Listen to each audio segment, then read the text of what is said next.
We have finally gotten to the adaptation of the Dragon Ball Super superhero movie into the manga, and you can celebrate because it's not too late to get your hands on a piece of the then, now, and forever Gohan merch line that celebrates Dragon Ball Super superhero, the movie, and now the manga, available in t-shirts, multiple different types, and hoodies, as well as different colors and sizes, ships all over the world. This merch line was the most successful I had ever done in the channel, and now is your chance to own Then, Now, and Forever. The link is down below.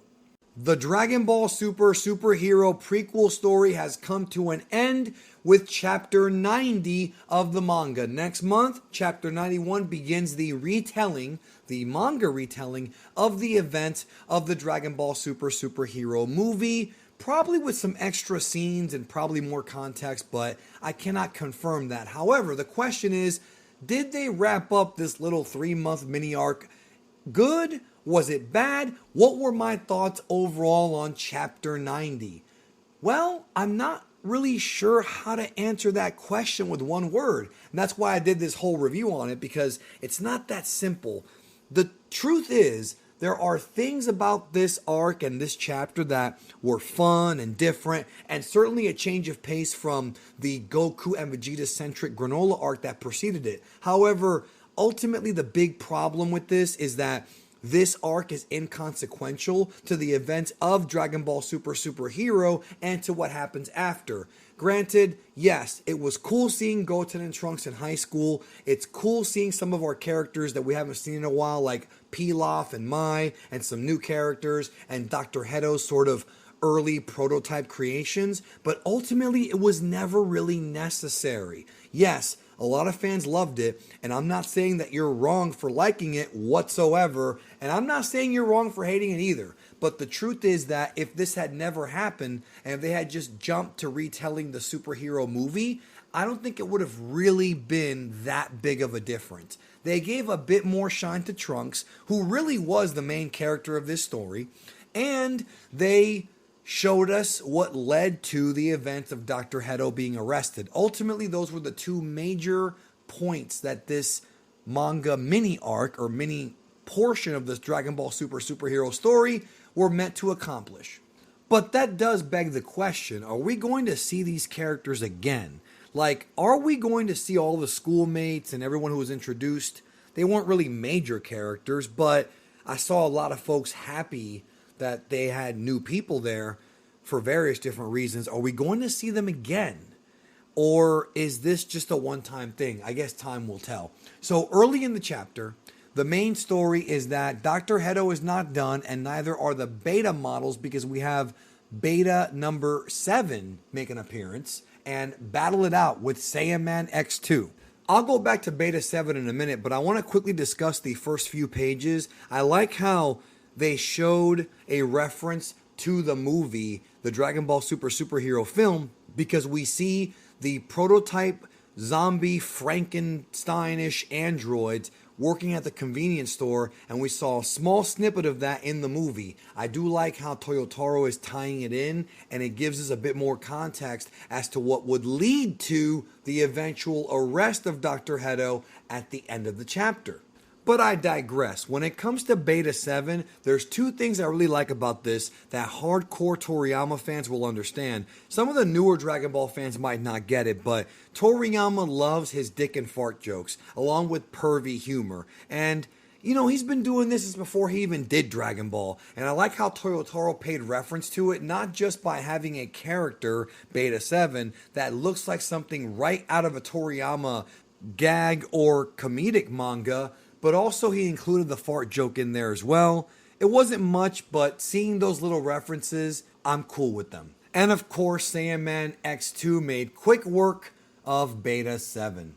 If we're talking about the main story of this manga chapter, it's surrounding this school dance that's going on. And the school dance is not just going to have the players that we're used to, like Trunks and Goten and Mai and the classmates, but also Dr. Hedo will be there as well. And he's there because now that he knows who took the disc that belonged to his grandfather, he's gonna disguise himself as a teenager and sneak in there to get it back. Oh, the hilarity ensues. But no, seriously, like, I actually like this plot idea.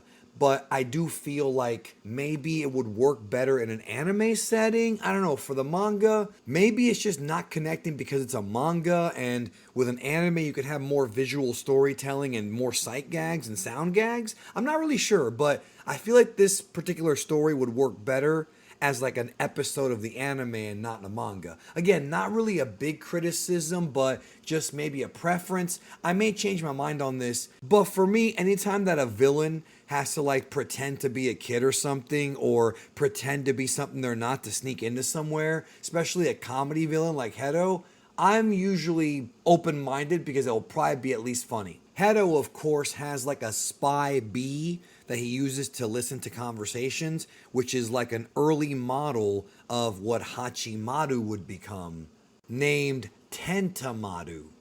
And of course, as expected, Mai is the one who figures this all out because for some reason Toyotaro kind of likes to write Trunks as not being that smart. I know some people like that, but for me it's almost like he's too dumbed down. Like, how does she know more than him? But she also is a older lady in a teenager's body, which we're going to talk about shortly because that is even more important coming up in a few. Mai also remembers that the name of their master, the android's master, is Dr. Hedo. So going into Superhero, this chapter confirms that Goten, Trunks, and yes, even Officer Krillin knew who Dr. Hedo was. It was not the first time they met in the movie, although for most of us watching it, it was perceived like it was the first time they met.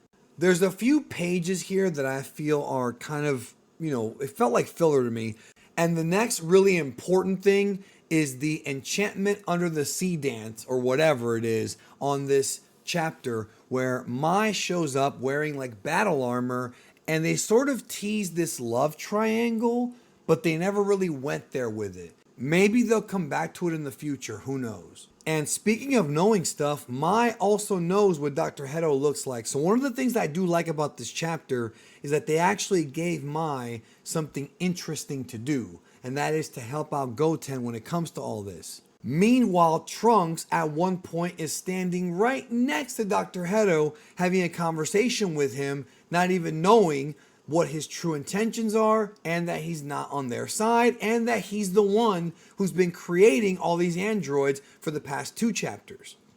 And both Trunks and Dr. Hedo are like marking out over Clean God. Now, this is fun for me because I like that at the end of the superhero movie, Dr. Hedo joins up with Capsule Corp. So going forward, we may see Trunks having more conversations with Dr. Hedo, and they both seem to be fanboys of superheroes, so that could lead to some fun stuff in the future if they choose to go down that direction. But then the cops arrive to the party to arrest Dr. Hedo for what he did with the zombie Frankenstein android things, but Dr. Hedo pulls a ninja vanish and escapes. And once again, Mai knows everything and figured it all out because she knows that Trunks is indeed Saiyan Man X1. And that leads to a conversation where, and this is kind of controversial of course, where Trunks is basically asking Mai to go on a date. And Mai is basically like, if you catch Dr. Hedo, I'll go on a date with you. Now, I'm not sure if Mai actually wants to go on a date with him or not. She does like the future Trunks, but again, and I've said this before, she's still a woman, an older woman at that, in her 50s, maybe even older than that at this point in the series, in the body of a teenager, and Bulma is aware of it. Trunks is not, though. And I don't care what people say, because I've seen some people say some dumb shit like, well, maybe her maturity regressed. No, her maturity did not regress. She's clearly smarter than a lot of people, and that has to do with her experience in life, not so much just being smart, which is why I don't have a problem with her being smart, because she is older. But I think it is an issue, and I do have a problem with her being that old inside of a teen's body, taking Trunks out on dates. Even if Trunks was a fully grown adult male like future Trunks, it's still weird to me. It's still a weird story choice that for some reason is still going on in Dragon Ball Super when it just began as a gag from Dragon Ball Z Battle of Gods 10 years ago. Anyways, we find out that the disc that Trunks had that belonged to Dr. Hedo's grandfather is now gone missing because, of course, it was taken, and thus Saiyan Man X1 and Saiyan Man X2 have to step into action to help Krillin when he goes to Dr. Hedo's hideout to arrest him. And so at this point of the chapter, the plot switches from it being about like slice of life, school dance stuff to actually being a superhero story focused a bit more on action. And that is something I found interesting for these chapters. You sort of have like a slice of life moment at the beginning, the first half of the chapter, and then you get like the traditional Dragon Ball action in the second half. This one in particular, though, had some panels that really felt like things were picking up steam, like that old feeling that classic Dragon Ball gives you, which is a good thing. The scene where Krillin and Saiyan Man X1 and 2 are flying to Hedo's house felt like that. It reminds me of the scene where the Z Fighters are following the Supreme Kai to go confront Majin Buu. Very similar tone and look to it. Now at this point, Krillin has a conversation with Trunks and Goten, and this is where they get all the rest of the information that Krillin figured out that Dr. Hedo is Dr. Garo / Jiro's grandson, and that he's used these prototype androids, and that Garo is the guy who created the original androids back during the Z era, and Trunks even remembers that he was the guy who created Cell. I was kind of hoping that it would take longer for them to figure this out. I was hoping that Dr. Hedo's reveal of being a villain wouldn't be until later in the story, thinking that this prequel stuff was going to last longer than it actually did.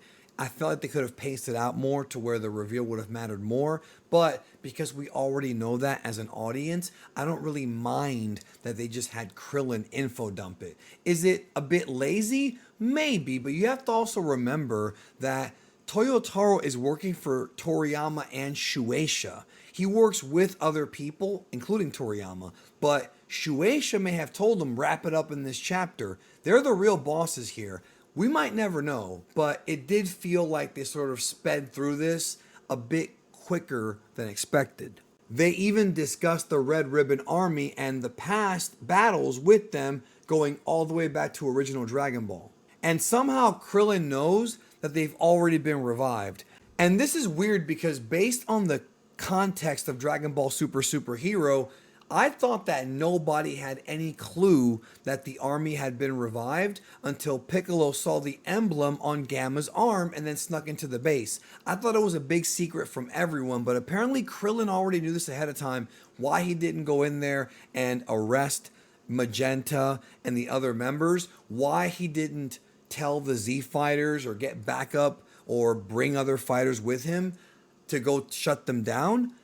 I'll never know. But it could be because the Red Ribbon Army had a secret base and Piccolo found the secret base. Remember, it's kind of like Wakanda where they use illusion technology to make you think there's nothing there. That would make sense, but I also feel like Krillin has been around for so long that he could figure it out being just, a smart guy. I'm not trying to be nitpicky. I don't think it's a major problem with this chapter whatsoever, but it is something that recontextualizes Krillin's role in this story completely. He has more to do now.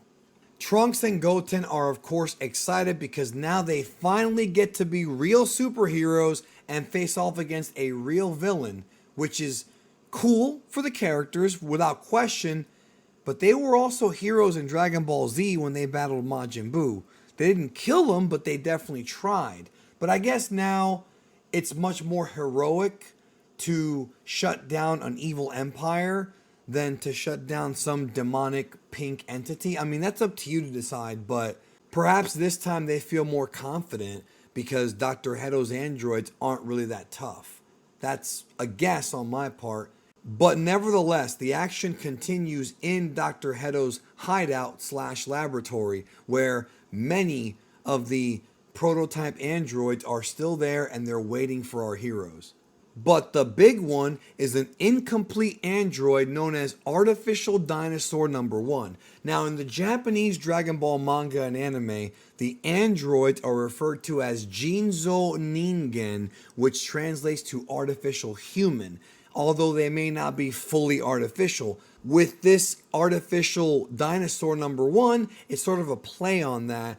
But you can tell that, like with the Frankenstein zombie androids, he was stitched together from parts of other creatures or possibly an injured dinosaur. Remember, dinosaurs and dragons and whatnot exist in the world of Dragon Ball, obviously, even on Earth, just living there. So it wouldn't surprise me if Dr. Hedo just dug up a dinosaur and just put him back together for the purposes of creating a giant monster. This is clearly a prelude slash inspired by the fight with Cell Max. It's almost like subtle foreshadowing for those of us who have already seen the film, because not only is the dinosaur incomplete, it's also gigantic. So it's very similar to Cell Max, and here we have Trunks and Goten and Krillin working together to beat this thing. And I have to compliment Toyotaro, man. The panel work during this fight, with Trunks and Goten as Saiyaman against Artificial Dinosaur Number 1 is really, really well done. The angles, the art, it's very polished. And I have to show some respect to Toyotaro for doing a good job with this. Hell, I would say he's doing a great job. Trunks and Goten do turn Super Saiyan and are able to defeat the monster. And of course, that begs the question, why were they not Super Saiyan in the Dragon Ball Super Superhero movie during the fight with Cell Max? I don't know, except that maybe Toyotaro will change the manga adaptation ever so slightly of the superhero movie and have Trunks and Goten use Super Saiyan against Cell Max. I couldn't tell you. We'll find out soon. But if they don't, it's going to feel weird that they weren't using their maximum strength against this incredibly powerful creature. We'll see what happens when they adapt it, but if they don't, it's going to not make much sense.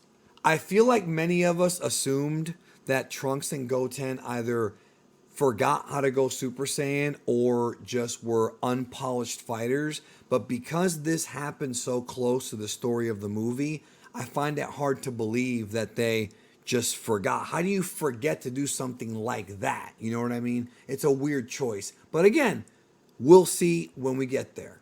So the android blows up and Dr. Hedo is arrested, and the other androids, the prototypes, are all brought into justice.